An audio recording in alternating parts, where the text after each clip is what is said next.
This is happiness, to be everything at once. Be unblinded, be unlearned, be unbridled and unburned.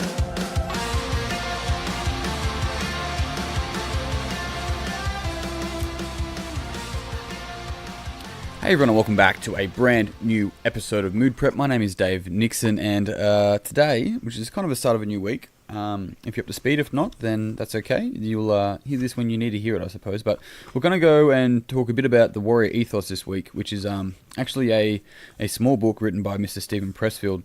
And it's one of the ones that I don't believe it is a continuum from The Art of War or The War of Art, rather, sorry, not The Art of War, The War of Art, and also Turning Pro and Do the Work.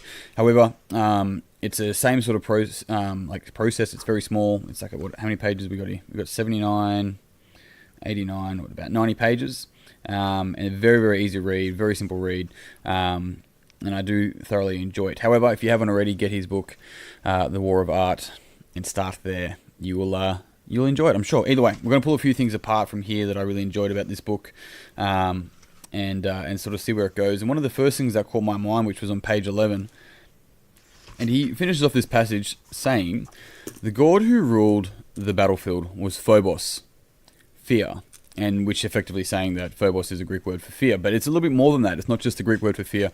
It means the personification of fear. So effectively, it makes it into a person. So we actually identify it as a thing, which is really interesting. And so I suppose that ties back into what he talks a lot about within, valor, which and honor and war and the battlefield and fighting and stuff. But I'm going to sort of look at that and do my best to relate that to every single day of our lives and some of the things that I found very insightful about this as well. And I suppose we look at that sentence and pull it apart a little bit. The god who ruled the battlefield, which means that there's a thing, whatever it is that you want to call it, that oversees and has some sort of order over how the battlefield unfolds, right?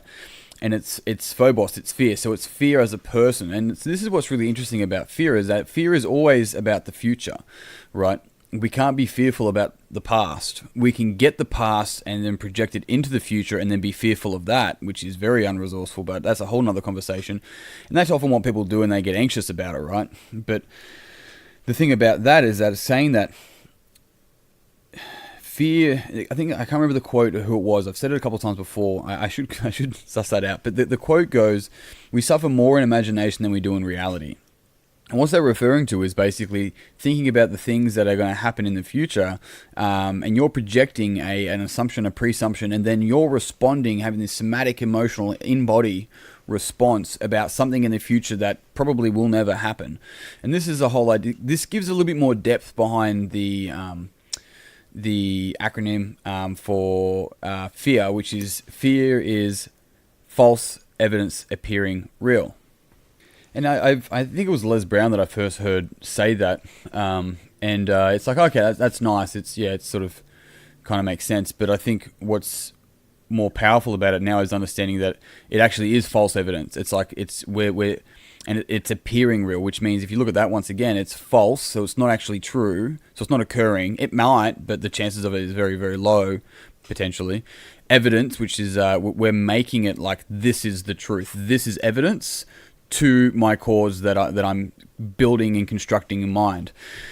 And then it's appearing. So we are actually making it appear. We're bringing it forth. It doesn't have life unless we give it life, and especially if we personificate it, so to speak. So it now becomes this embodied image appearing that we are fearing, right? And then it appears real. So you look at evidence and real, and you look at those two as opposed to understanding that these are imaginative concepts that you have built about a future that may never occur. And so the whole idea of false evidence appearing real goes into the whole idea of understanding that it's in the future, and it's a future that may never occur and probably won't ever occur. And so the whole key of this is understanding that we want to be able to become aware of when we run this pattern. And as soon as we see ourselves running this pattern, we go, well, there's a positive intention behind it for sure. And it's probably a protective thing or maybe a motivational thing. It might differ from person to person. However, It's the future. And we have to be really careful if we want to develop and grow to grab the past and apply it to the future. Because chances are you're not the same person you were 5 years ago. And even people that are close to you now are probably different to the people that were close to you then.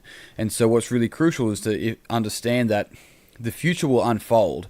And it's your responsibility as a human to be able to unfold and become the person or unbecome the person that you are meant to be, right? The person that you are. And in doing so, the world will just adapt. It always has.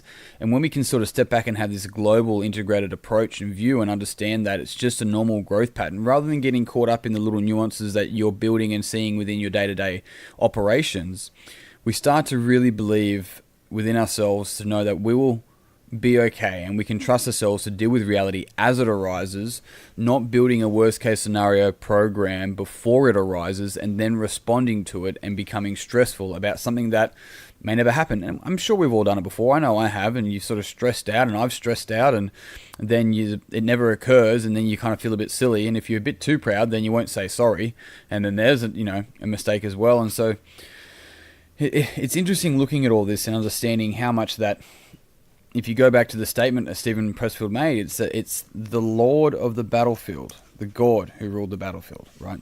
The actual thing is Lord of the battlefield. That's the title. The God who ruled the battlefield was Phobos, was fear. And if you're stuck in fear, then you're being ruled by a God that does not care about your goals, does not care about your dreams, does not care about how you contribute, does not care about your happiness, and you're handing your power over. And as soon as we become in our awareness and we understand there's a motivation behind this, there's a positive intention behind it somewhere, and we can see it for what it is, we can ask ourselves if it's resourceful, and we can see what answers and responses come up. And the most important thing about asking ourselves those questions is that we have to be open to whatever answer arises. We don't have to have a presupposition of, there's a bad answer or a good answer. It just is. And be curious about it. And the more you're curious and you lean into what's really true for you, the more the reality will show up, and you will start to realize that you don't have a whole lot of control over it all. You just deal with it as it comes, rather than responding stressfully about a situation that may never occur before you even get there. So, interesting stuff anyway. I suppose a couple of key things from all of that really is to go, maybe this is just a test. Maybe, this worked for me at some stage, but it's testing me now, because I got to look and go, how I did a lot of things 10 years ago doesn't necessarily mean that I should do them the same way today. Maybe it worked 10 years ago, maybe it doesn't today. And so we have to look at our own behaviors and reactions and look into that and go, hang on a sec, maybe that's occurring in this circumstance as well. Maybe my reactions aren't justified because sure, they worked 10 years ago, but they're not working today. And so why is that, and how else could I respond? So interesting stuff, very interesting. And the last thing I want to bring up about this again is like the conversation around the quote of we suffer more in imagination than we do in reality is very important to grasp and understand. And the reason why, it's because you start to look at, take the Blair Witch Project. If you guys are old enough to remember the Blair Witch Project, I actually don't think I ever saw it. I remember seeing a little bit of it on someone else's TV when I was at their friend's place or something when I was young, but they never got to show what it was that they were scared of, right?